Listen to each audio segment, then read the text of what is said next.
Welcome back to Let's Make a Game, a channel about making computer role-playing games using the free program Twine and the Sugarcube format for Twine. In this video, I'm going to continue talking about games that rely on text input rather than on links. And I'm going to talk about a particular problem that you might run into, and I'll illustrate that with an example.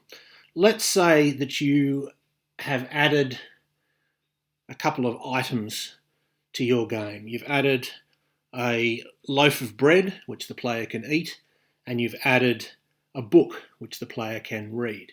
And you've put in a read command for the book, and you've put in an eat command for the bread, and you've put the bread and the book in your array of items, and you've put in the code for what happens when you read the book and when you eat the bread.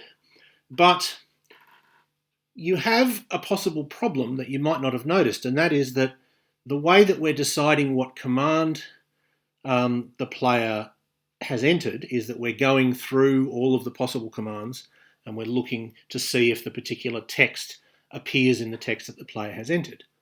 So when we're looking for read, we would go through the text the player has entered, and then we would see if the characters R, E, A, D appear consecutively without anything in between them anywhere in the text. And similarly, when we look for what item the player means, we go through the text and we look for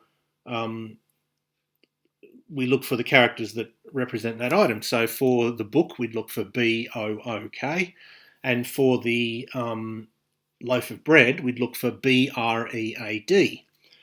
But here's the problem. If you enter the text B-R-E-A-D, referring to the loaf of bread, you've also entered the text R-E-A-D, because it's just B followed by R-E-A-D. So in other words, every time you refer to the item that is the loaf of bread, assuming you use bread as the sort of short form for that item, every time you refer to bread, you're also referring to the command read. And of course, that's not what you meant. And so there's possible confusion. So how do you avoid that confusion happening? Well, let me show you. So here we have, sorry, I'll just zoom in as usual to make it a bit easier to see. So here we have our array of commands. We have north, east, south, west, get, take, inventory, drop, unlock, use, and then I've put read for the book and eat for the bread, help, attack, fight, and talk. And here we have our array which tells you where to go based on each command. And here we have the array with the items. So it has the short version of the item's name, so in this case bread, and then the long version, the long description, a freshly baked loaf of bread, and then bread is underlined to try and convey to the player that they can just call it bread. They don't have to, or that they should call it bread and not call it loaf, for example. And then we have similar for the book. We have book, and then a hardcover, hardbound book, and book is underlined. And that will all be familiar to you if you've watched previous videos in this series. But there's some new code here which you won't have seen. So and it's a for loop. So it's for $z equals 1, semicolon space, $z is under or equal to $c.length minus 1, semicolon space, $z plus plus. And this is a format that we have seen many times before, where we're going through all the numbers from 1 to the length of the array C. In other words, from 1 to however many items are in this array other than the null that is in the 0th slot. But in this case, it would be, let's see, 1, 2, 3, 4, 5, 6, 7, 8, 9, 10, 11, 12, 13, 14, 15, 16, thus far.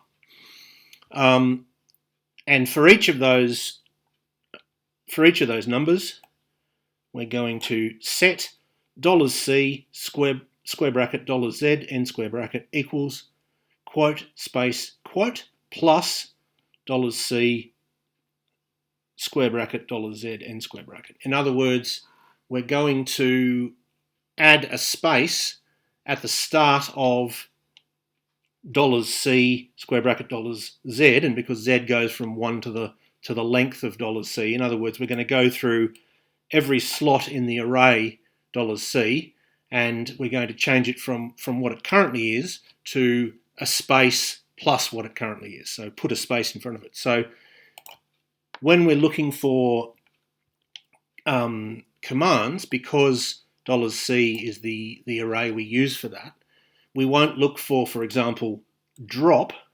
We won't look for drop. Instead, we'll look for space drop. And that will solve our problem with bread and read, because if we enter eat bread, the characters READ will be in there consecutively, but the characters space READ won't be in there. So it won't pick up that you mean read. It won't think that you're trying to use the command read when you refer to bread.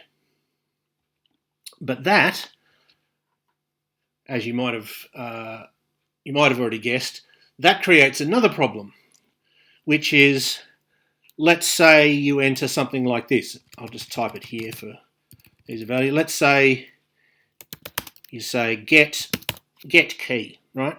A simple command. So the characters in the in $X, which is the array that which is the variable that contains the text you've entered, will be GET space KEY. And when it looks for items, that'll be fine, because it'll be looking for space KEY, and here it is, space KEY.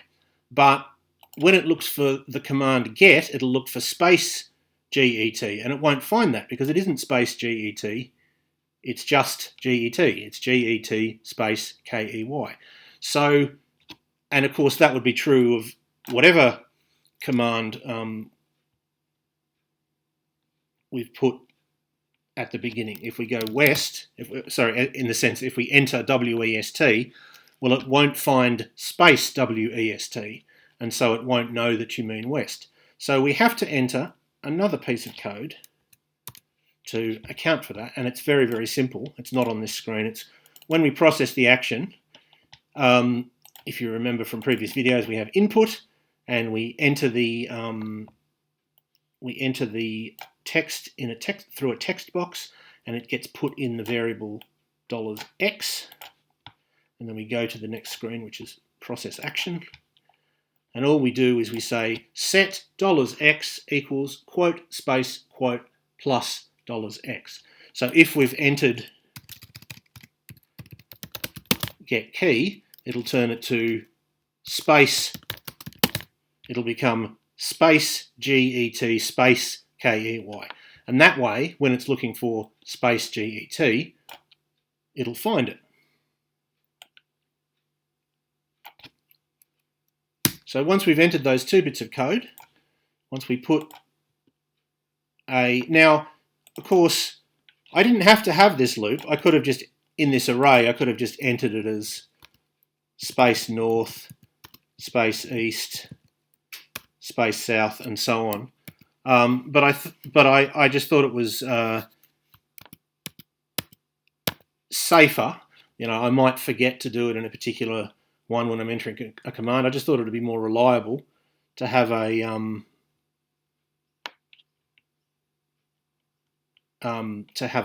for loop. There we go.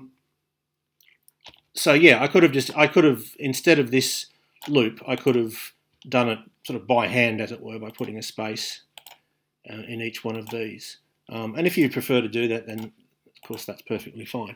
It'll have exactly the same effect. But once we do either of those, once we make sure the commands have a space in front of them, and once we put somewhere the code that puts a space in front of the text that the player has entered, then we won't have any problems caused by particular keywords being inside of other keywords, like the way that read is inside bread. We won't have any problems of the computer thinking that we mean one thing when we enter the other. So I hope that was useful or interesting to at least some of you, and I hope you will tune in next time.